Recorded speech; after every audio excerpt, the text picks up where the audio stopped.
Le tour complet de l'actualité nationale et internationale, c'est bien sûr sur Afrisat Info. Bonjour et merci de nous rejoindre. Débutons avec la reconnaissance internationale obtenue par le docteur Denis Mukwege. En effet, il vient de recevoir le prix Sakharov pour son engagement dans la lutte en faveur des femmes victimes de violences sexuelles dans l'Est de la République démocratique du Congo. Reportage. Désigné il y a de cela quelques semaines vainqueur du prix Sakharov qui récompense les personnalités qui luttent contre l'intolérance, le fanatisme et l'oppression, le docteur Denis Mukwege a reçu son prix hier à Strasbourg devant le Parlement européen. Originaire de la République démocratique du Congo, le docteur Mukwege est ainsi récompensé pour ses nombreux combats en faveur des femmes victimes des violences sexuelles dans l'Est de la République démocratique du Congo. Recevant son prix, il a émis son souhait et exprimé sa volonté de faire progresser la reconnaissance de l'usage du viol comme arme de guerre. Denis Mukwege a fondé en 1998 l'hôpital de Ponzi dans la région du Sud Kivu pour venir en aide aux femmes et aux jeunes filles victimes de viols pendant et après le conflit qui a ravagé pendant 21 ans la République démocratique du Congo. À Hong Kong, les manifestations pro-démocratie viennent de subir un sérieux revers.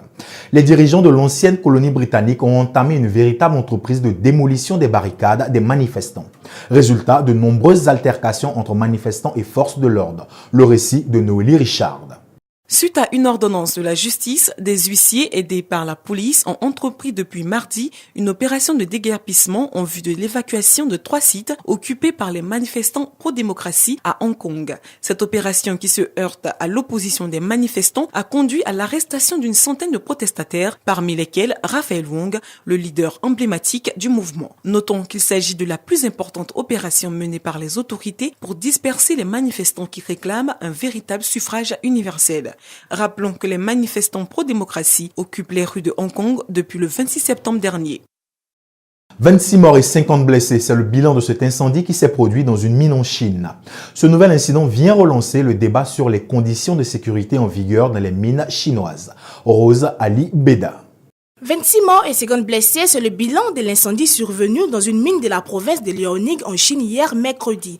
Selon les premières informations, l'incendie a été déclenché par un léger tremblement de terre qui a provoqué l'inflammation de la poussière de charbon d'un puits.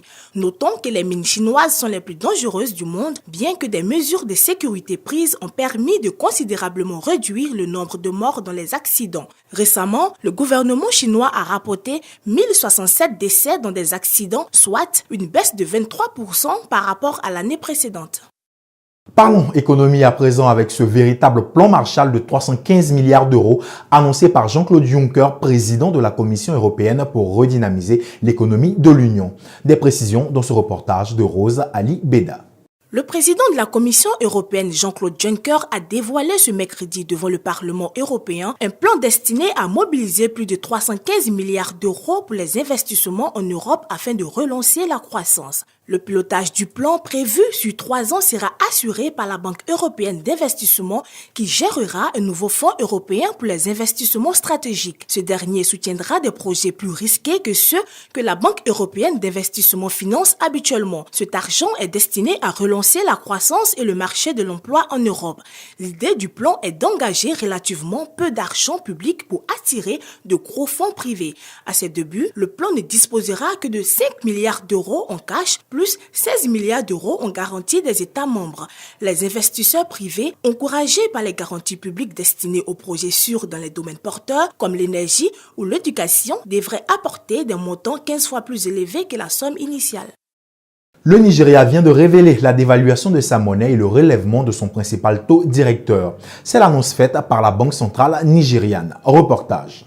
Selon le gouverneur de l'institution Godwin Emefiele, la Banque centrale du Nigeria a dévalué la monnaie nationale de 8% ce 25 novembre 2014. Néanmoins, elle a relevé son principal taux directeur de 100 points de base. L'Institut d'émission nigérien a fixé la bande de fluctuation de 160 à 176 naira pour 450 francs CFA contre 150 à 160 auparavant. Le naira a été attaqué au cours des derniers mois en raison de la baisse des prix du pétrole dont le Nigeria est le premier producteur en Afrique. La Banque centrale du Nigeria a puisé dans ses réserves de change à raison de 27,9 millions de dollars en moyenne par jour cette année pour défendre sa monnaie. Les réserves de change du Nigeria sont tombées à 36,6 milliards de dollars le 25 novembre, soit une baisse de 18,3% sur un an. En sport, fin de la seconde phase de la 5e journée de la Ligue des champions européenne. Cette seconde journée a vu de belles oppositions telles l'alléchant Arsenal Dortmund dans le groupe D et l'indécis Leverkusen Monaco qui a tenu toutes ses promesses.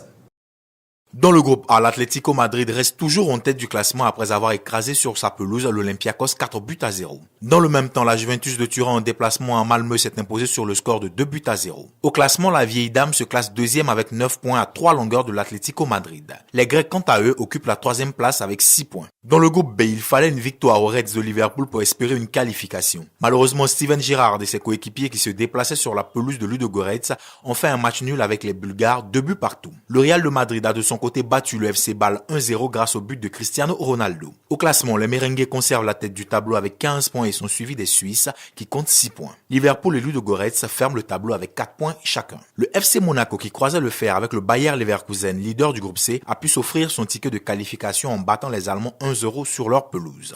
Le Zénith Saint-Pétersbourg a quant à lui été vainqueur de la rencontre qui l'opposait au Benfica sur le même score. Le Bayer Leverkusen reste donc en tête du groupe avec 9 points. Monaco se classe deuxième à une longueur de Leverkusen. Le Zénith occupe quant à lui la troisième place avec 7 points. Dans le groupe D, Galatasaray en déplacement à Anderlecht s'est incliné sur la pelouse des Belges 2-0. De son côté, le Borussia Dortmund, leader invaincu du groupe, a finalement chuté sur la pelouse des Gunners d'Arsenal sur le score de 2-0. Malgré cette défaite, les Allemands conservent la tête du tableau avec 12 points, tandis qu'Arsenal remonte doucement la pente en se classant deuxième avec 10 points. Anderlecht et Galatasaray ferment le tableau avec respectivement 5 et 1 point. Un mot de showbiz à présent avec le magazine économique américain Forbes, fondé en 1917 par Bertie Charles Forbes, qui vient de dévoiler sa liste des 50 plus grandes fortunes d'Afrique. Qui est le plus riche d'Afrique? La réponse en images. Le magazine américain Forbes vient de dévoiler les 50 Africains les plus riches. Leur fortune cumulée s'élève à 110,7 milliards de dollars, une hausse de 6,7% par rapport à l'année dernière. Le Nigérian Aliko Dangote conserve la tête de classement avec une fortune estimée à 21,6 milliards de dollars. Les Sud-Africains Johan Rupert et Nicky Oppenheimer occupent respectivement la seconde et la troisième place avec des fortunes estimées à 7,3 et 6,8 milliards de dollars. Le Nigeria dépasse l'Afrique du Sud en nombre de personnes fortunées pour la première fois depuis le début de la publication du classement Africa's 50 Richest par Forbes. 6 nouveaux arrivants rejoignent la famille des 50 Africains les plus riches. Il s'agit du souverain marocain Mohamed VI, des hommes d'affaires nigérians, kenyans et égyptiens. Le Sud-Africain Gerrit Thomas Ferreira occupe la 50e place avec une fortune estimée à 510 millions de dollars. Parlons théâtre avant de refermer les portes de ce journal avec un festival assez cocasse. C'est le cas de le dire, il s'agit du Festival de théâtre des détenus de Colombie. Des précisions sur cet événement d'un genre assez particulier avec Rose Ali Beda. Le deuxième festival de théâtre national de prison a eu lieu le week-end dernier en Colombie. Les détenus de la prison des femmes El Buen Pastor et ceux de la Modelo, la prison pour hommes, ont fait montre de leur talent sur scène. Ils ont interprété Antigone, une tragédie grecque de Sophocle qui met en parallèle certaines expériences des prisonniers. À un moment donné, les locataires des prisons ont exposé leur poitrine pour protester contre le mauvais traitement à eux infligé. Ce deuxième festival fait partie d'un programme visant à réhabiliter ceux qui sont derrière les barreaux. C'est la fin de ce journal. L'information, elle, continue sur notre plateforme.